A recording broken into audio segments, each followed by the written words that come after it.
The dark red liquid had soaked the base of the cherry blossom tree. Ziyu felt a rush of dizziness and, without warning, vomited. She was so scared that she almost threw up on the people around her. After vomiting, she felt lightheaded and quickly pushed her way out of the crowd. In a daze, she got back on her bike and rode home, not even sure how she made it. She was truly terrified. When she got home, she felt dizzy and disoriented. She threw her school bag onto the sofa, turned around and went straight to her room. Lying down on the bed without even taking off her clothes, she pulled the blanket over herself and tried to recover. Her mother came over and asked, "What's wrong? Why are you lying down like this? Are you feeling unwell?" Ziyu replied, "I have a headache." Her family was very concerned and asked her what had happened. Ziyu recounted the scene she had witnessed on her way home. Her family scolded her, saying, "You silly girl. Why did you have to go and see something like that? You must never get close to such scenes again." Fortunately, Ziyu was only scared and had a night of nightmares. But nothing more serious happened. The next morning, on her way to school, Ziyu told Zidu about the accident she had seen the night before and asked if she knew anything about it. Zidu replied, "How could I not know? It was all over our village yesterday. My grandfather told me that the man who died was the cobbler who usually worked at the village entrance. He never went near that cherry blossom tree because he knew the rules and was very cautious about it. But for some reason yesterday, he was hit and killed right under that tree. I heard my grandfather muttering to himself all night, saying something like, 'It can't be stopped, it can't have stopped.' He specifically told me not to walk under that tree anymore and to stay far away from it. Ziyu, you should be careful too." That evening, Ziyu told her family what she had heard from Zidu. Her father then informed her that the driver of the van was from their factory. People at the factory said that the driver had experienced a series of misfortunes before setting out that day. He had mentioned the van to several people.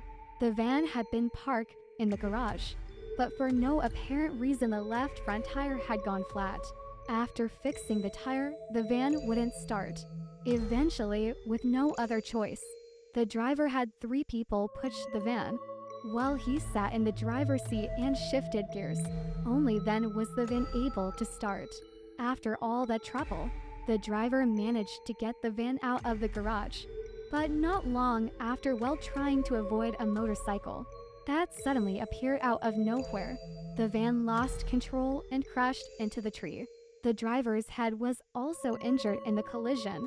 At the scene, he kept shouting in fear, saying that the cobbler who had been killed had been running towards the cherry blossom tree for some unknown reason. When Ziyu's father recounted these details, both she and her family were baffled. They found it quite strange and spent a long time discussing why the cobbler would have run under the tree and gotten hit by the vehicle. However, they couldn't come up with a reasonable explanation and eventually concluded that the driver must have fabricated the story to shirk responsibility. But Ziyu's parents insisted that there was something airy about the whole situation and that it wasn't wise to speak lightly about it. Regardless, they strictly forbade Ziyu from ever walking under that tree again and told her to stay far away from it. For a while after that, nothing unusual happened. Ziyu smoothly got admitted to Herlong, Aspired Key High School, and continued to be classmates with Sidu, who was in the same grade. Since high school required boarding, the 2 girls' dormitories were close to each other. The high school studies were monotonous and exhausting, all in preparation for the college entrance examination. They could only go home on weekends. During this period, Zidu still mentioned to Ziyu the issue with the cherry blossom tree at the village entrance. At that time, according to the city's unified planning, the entrance of the urban village needed to be moved 20 meters to the west to make way for a new road. However, moving it 20 meters to the west meant that the cherry blossom tree had to be cut down. When the news came out, the elderly villagers were outraged. They all said that the cherry blossom tree couldn't be moved. It was the guardian of the village's prosperity. If the tree was gone, the village would be doomed. Zidu told Ziyu that including her own grandfather, all the elderly villagers had organized themselves and took turns watching the tree day and night, fearing that if no one was there at night, the tree might be cut down without anyone noticing, and by the next morning, it would be gone. Under such circumstances, the cherry blossom tree was successfully preserved. However, the two girls didn't know how the city's road construction plan was eventually handled. After some time had passed, on a Friday afternoon, Ziyu and Zidu went home together after school. Normally, they would take the bus on the main road to the north, and then transfer to another bus to get home. But that day, for some reason, the bus they were on changed its route and took a detour through a small road, instead of the usual main route. The passengers were puzzled and asked the driver, "Why is the route different today?" The driver replied, "You guys don't know about our factory here. It seems that the factory has gone bankrupt. There's some issue with the financial settlement, and the workers are protesting and blocking the road. Many bus routes have been changed, so all the buses have to take this small road instead." As the bus approached the stop, where Ziyu and Zidu were supposed to get off, which was not far from the village entrance and the cherry blossom tree, the vehicle couldn't move forward anymore. There was a crowd of people ahead, and the bus driver saw that it was impossible to proceed. He opened the door and let Ziyu and Zidu get off. Ziyu, seeing the crowd, felt a sudden jolt of anxiety. She thought to herself, "Has something happened under that cherry blossom tree again?" Zidu, being impatient, wanted to go and see what was going on.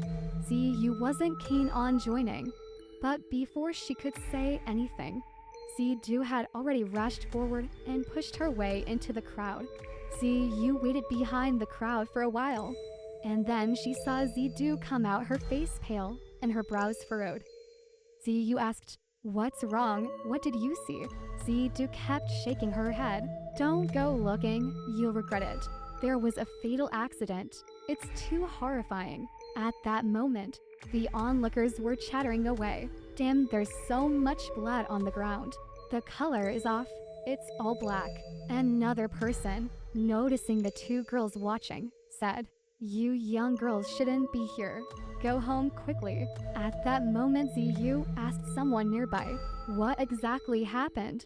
One of the onlookers told them that a woman from a nearby neighborhood had been killed under the tree. Another girl said that the two women had been planning to go shopping at the mall nearby, and cutting through the village was a shortcut. As they were almost at the village entrance, the woman suddenly quickened at her pace and ran straight for the tree. Then an astonishing event occurred. A car came speeding from the opposite direction. The woman's companion witnessed the driver inside the car frantically turning the steering wheel left and right. But the car seemed out of control and crashed into the cherry blossom tree, killing the woman instantly. Her body was pinned between the tree and the car. After getting out of the car, the driver was in a daze, repeatedly shouting, "The car was out of control. It was out of control." Hearing this, Ziyu immediately thought of the fatal accident she had witnessed under the same tree years ago, where the victim had also been trapped between the car and the tree. Frightened, Ziyu quickly pulled Zidu away from the scene. After returning home, Ziyu recounted what she had seen to her family. A short while later, her father came home from work and brought up the same incident. He told Ziyu, "I just heard from Uncle Du about the cherry blossom tree at the entrance of their village. When the tree was first planted, a Taoist priest had cast a spell and buried something beneath it, supposedly to bless the village with prosperity. But before leaving, the priest had also mentioned some sort of taboo to the village elders. Over the years, most of the elders who were present at the time have passed away, so it's unclear whether this has anything to do with it." What's strange is that this time the car involved in the accident also belonged to our factory just like last time. Is this just bad luck? After saying this, her father again warned Ziyu and her sister to stay away from that tree. The next morning on Saturday, Ziyu received a call from Zidu. Zidu was eager to share with her best friend the news she had just heard from her grandfather. Ziyu asked, "What's going on?" Zidu replied, "Grandpa told me that the priest did indeed cast a spell under the tree and told the village elders some taboos. He emphasized that no one should die violently under the tree. If someone does, and their blood nourishes the tree roots, it will affect the spell, causing it to gradually lose its power. If the spell's power disappears, there might be a backlash, and eventually the village might not be able to survive." Ziyu didn't quite believe it, but less than a month later, another accident happened under the cherry blossom tree. This time a male motorcycle driver was killed there. He was hit by a car and pinned to the tree roots, dying on the spot with blood covering the ground. It was a gruesome scene. The tree had been hit hard twice, and its roots were already partially exposed. This time with the combined impact of the car and the motorcycle, the roots were almost completely exposed.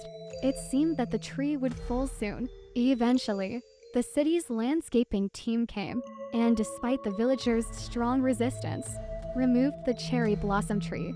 That night, the commotion was so great that even the armed police were mobilized along with many police cars. Strangely enough, many villagers present saw a piece of pure black jade, about the size of a child's palm and square in shape, unearthed from beneath the cherry blossom tree during the removal process. Less than half a year after the tree was moved, Wuhan City launched its largest ever urban village demolition campaign. Zidu's village was almost completely demolished overnight. Later, Zidu told Ziyu that her grandfather and the village elders had said, as soon as the cherry blossom tree was removed, that the tree was a symbol of the village. Once the tree was gone, the village would cease to exist. It turned out to be a self-fulfilling prophecy. After starting university and even after graduation and entering the workforce, Ziyu still made time to meet up with her good friend Zidu. The two of them would go out together, chat, and go shopping. Every time they passed by the spot where the cherry blossom tree used to stand at the entrance of the urban village, both girls would instinctively look up into the sky. In the depths of Ziyu's memory, it seemed as if there was still a lush cherry blossom tree standing there. She could almost picture the two of them as little girls sitting on its branches, eating snacks, and quietly watching the beautiful sunset in the distance, content and peaceful. But now, all of that had become just fragments of memory.